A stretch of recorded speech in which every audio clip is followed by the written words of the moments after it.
Nabi Soleh alaihi salam adalah keturunan dari Nabi Nuh alaihi salam. Nabi Soleh berasal dari keluarga miskin dan sederhana. Namun begitu, Nabi Soleh adalah pemuda yang taat, yang hanya beriman kepada Allah. Nabi Soleh diutus untuk kaum Samud yang hidup di bekas reruntuhan kaum Ad. Kaum Samud ternyata lebih pandai daripada kaum Ad. Mereka mampu membangun lagi jaringan irigasi yang lebih sempurna guna mengairi lahan pertanian dan perkebunan. Berkat kegigihan kaum Samud, negeri tandus itu pun bisa dibangun kembali. Bangunan di tempat itu megah dan mewah. Gunung-gunung dipahat menjadi istana yang indah. Tanah di tempat itu juga subur, pepohonan hijau dan buahnya lebat. Hasil panen selalu melimpah ruah. Seluruh kaum Samud hidup sejahtera dan tercukupi. Namun keberhasilan itu justru membuat kaum Samud lalai dan sombong. Mereka tidak mau menyembah kepada Allah. Mereka menganggap rezeki yang mereka peroleh bukan karunia Allah, melainkan hasil usaha mereka sendiri. Oleh karena itulah, Allah mengutus Nabi Soleh agar berdakwah untuk kaum Samud agar kembali ke jalan yang benar. Nabi Soleh pun mulai berdakwah. Beliau mengajak kaum Samud untuk menyembah Allah. Namun kaum Samud sama sekali tidak menghiraukan ajakan Nabi Soleh dan menganggap Nabi Soleh sebagai pembohong belaka. Kaum Samud lalu menuntut Nabi Soleh untuk mengeluarkan mukjizat. Menghadapi tuntutan itu, tak ada jalan lain bagi Nabi Soleh kecuali memohon kepada Allah agar memberikan mukjizat kepadanya. Allah lalu mengabulkan permohonan Nabi Soleh. Suatu hari, Nabi Soleh mengajak kaum Samud untuk pergi ke kaki gunung. Orang-orang kafir itu mengikuti Nabi Soleh bukan karena mempercayainya. Mereka malah berharap agar Nabi Soleh tidak bisa mengeluarkan mukjizatnya dan dapat menghinanya sepuasnya. Sesampainya di kaki gunung, kaum Samud meminta Nabi Soleh agar mengeluarkan seekor unta dari sebongkah batu besar.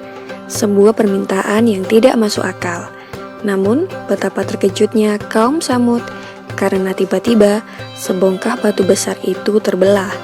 Dari dalam bongkahan batu itu keluar seekor unta betina.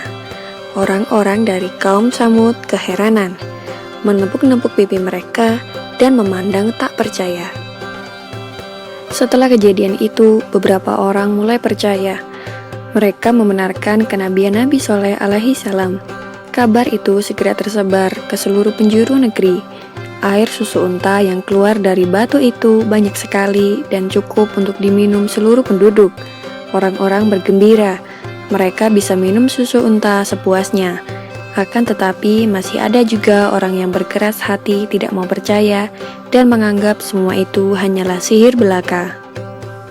Orang-orang kafir yang tidak mau mempercayai Nabi Soleh kemudian memilih 9 algojo kejam yang selama ini sering menyiksa pengikut Nabi Soleh untuk membunuh unta tersebut. Melalui malaikat Jibril, Allah memberitahu rencana pembunuhan unta itu kepada Nabi Soleh. Beliau kemudian datang untuk menasehati orang-orang kafir itu agar bertaubat dan mengurungkan niat jahat mereka. Namun tekad mereka sudah bulat.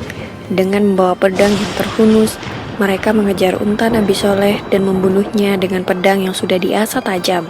9 algojo itu kemudian mendatangi rumah Nabi Soleh karena mereka juga ingin membunuhnya. Namun dalam perjalanan, mendadak batu-batu besar melayang menghantam mereka dan mereka meninggal. Azab Allah pun turun berupa petir yang menyambar dengan amat keras. Orang-orang kafir yang tidak mempercayai kebenaran Nabi Soleh pun berlarian menyelamatkan diri. Bumi tempat mereka berpijak juga tiba-tiba berguncang. Gempa dahsyat terjadi. Orang-orang pun semakin bingung. Bencana datang dari atas dan bawah. Akhirnya setelah azab itu diturunkan, semua kaum Samud binasa. Tak ada lagi yang tersisa kecuali 120 orang yang beriman kepada Allah dan mengikuti dakwah Nabi Soleh. Selanjutnya, Nabi Soleh membawa para pengikutnya berhijrah ke Ramlah, yang merupakan suatu tempat di Palestina.